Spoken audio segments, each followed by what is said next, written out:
Hi friends, Mahanadi இன்னைக்கு எபிசோடில் 5 வருஷங்களுக்கு கழித்து குட்டி காவேரி பாப்பாவை அழகான ஒரு க்யூட்டான பாப்பாவை கொண்டுன்னு வந்திருக்காங்க. அதோட புன்னகை அவ்வளோ ஒரு அழகாக இருக்குது.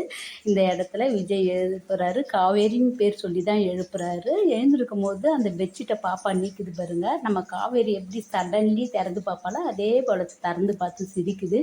ஏன்னா விஜய் ஒரு இடத்துல காவேரின்னு கூப்பிடும் போது போர்வை போத்திருக்கும் போது அதை சடன்லி எடுத்து விஜயை பார்த்து சிரிப்பா. அதே சேட்டை நம்ம பாப்பா கிட்ட இருக்குது. ரொம்ப நல்லா இருக்குது. ஆனால் 5 வருடங்கள் கழித்து ஒரு மனைவி இல்லாமல் புருஷனாலையும் வளர்க்க முடியும். மனைவி இறந்த பிறகு இன்னொரு கல்யாணம் பண்ணிக்கிற இந்த காலகட்டத்தில் 5 வருஷமாக ஒரு பச்சிளம் குழந்தைய தன்னால் வளர்க்க முடியும், ஒரு ஆணாலையும் வளர்க்க முடியுன்ற போல் அழகாக கொண்டுக்கின்னு வந்திருக்காங்க. குளிப்பாட்டுறது, ஸ்கூல் கொடுக்குறது எல்லாத்தையுமே விஜய் தான் செய்துக்கின்னு இருக்கிறாரு. இந்த இடத்துல நம்ம காவேரி இருந்திருந்தால் கூட நல்லா இருக்கும்.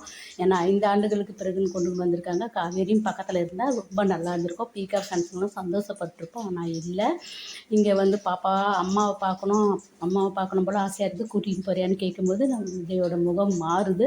ஆனால் இந்த 5 வருடங்களில் ஒவ்வொரு வருஷமும் பர்த்டே கொண்டாடிப்பார், எதை வேணாலும் பண்ணியிருப்பார். ஆனால் இவரு ஒரு உயிரையே விட்டு அத்தை குடும்பத்தை, காவேரி குடும்பத்தை ஏன் சரி காவேரியாக இருந்துட்டா அந்த ஃபேமிலியில் இருக்கிறவங்கள ஒருத்தவங்கள கூட ஏன் கேர் பண்ணலை, கான்டாக்ட் பண்ணலை, இதை பற்றி எதுவுமே தெரியாத தான் குழந்தையோடு மட்டுமே விஜய் இருந்திருக்கிறாரு. இது தப்பு இல்லையா? அந்த குடும்பம் என்னாச்சுன்னு கூட கண்டுக்காமல் 5 வருடங்கள் கழித்து காட்டுறாங்க. பர்த்டே செலிப்ரேஷன் பண்ண போகிறாங்க. ஆனால் பின்னாடி ஃப்ளாஷ்பேக்காக கொண்டாடுறாங்களா என்னன்னு பார்க்கலாம். இதே சமயத்தில் காவேரியும் இங்கே கங்காவோட குழந்தையோட சந்தோஷமாக இருக்கிறா. இவ்வளோ நினைவு வரலை. ஆனால் இவ்வளோ மறந்தாலும் அந்த ஃபேமிலிக்கு ஞாபகம் இருந்திருக்கணும். இல்லை பச்சிளம் குழந்தைய விட்டுட்டு போகிறோமே, மாப்பிள்ளை எப்படி இருக்கிறாரு, குழந்தை எப்படி இருக்குதுன்னு அவங்க விசாரிச்சிங்களா என்னென்னு ஒரு கதையை கொண்டு வரலை. இந்த கதையும் ஃப்ளாஷ்பேக்கில் கொண்டாடுறாங்களா என்னென்னு பார்க்கலாம். ஆனால் வந்து இந்த குடும்பம் தனித்தனியே தான் இருக்குது, ஒன்றா கான்டாக்ட் இல்லாமல் தான் இருக்குது. இது கொஞ்சம் வருத்தம் தான். அடுத்ததான் நம்ம விஜய் வந்து பர்த்டே செலிப்ரேஷன்லாம் பண்ணிவிட்டு ஒரு கோவத்தோட மூமெண்ட்டில் குழந்தைய கூட்டின்னு ஸ்கூலுக்கு போகிறாரு.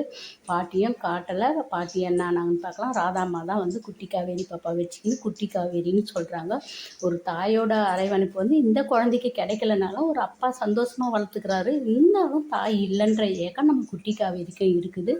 அடுத்ததாக இவங்க வந்து எப்படி காவேரியை கொண்டாந்து எங்கே சந்திக்க போகிறாங்கன்றதை நம்ம எபிசோடை பார்த்து தெரிஞ்சுக்கலாம். கன்ஃபார்மாக பாப்பாவை ஸ்கூலில் சேர்க்கும் போது தான் காவேரியும் அங்கே இருப்பாளா என்னன்னு தெரியல. அடுத்தது நம்ம எபிசோடில் பார்க்கலாம். பாய் பாய்.